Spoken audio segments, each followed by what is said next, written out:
দেশবাসী সহ বিশ্বের সব মুসলমানকে ঈদের শুভেচ্ছা জানিয়েছেন প্রধানমন্ত্রী তারেক রহমান। পবিত্র ঈদ উল ফিতর উপলক্ষে আজ গণমাধ্যমে পাঠানো বাণীতে তিনি এই শুভেচ্ছা জানান।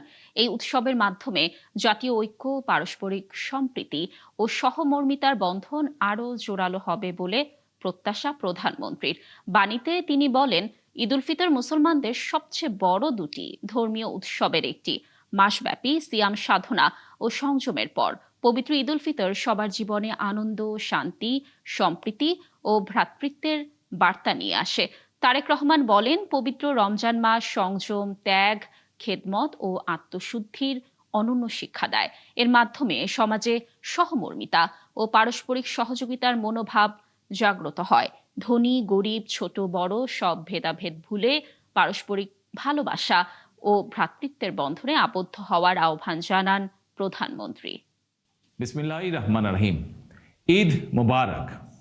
প্রিয় দেশবাসী, আসসালামু আলাইকুম। ত্যাগ, তাকওয়া আর সংযমের শিক্ষা দিয়ে বিদায় নিয়েছে পবিত্র মাহে রমাদান।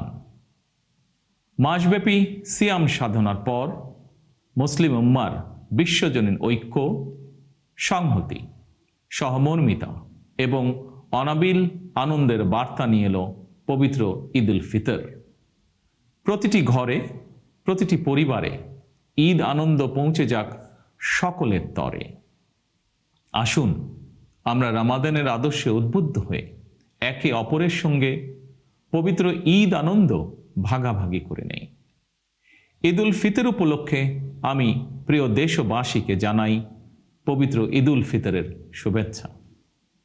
বাংলাদেশ সহ বিশ্ব মুসলিম উম্মার প্রতি জানাই আন্তরিক অভিনন্দন ও মোবারকবাদ।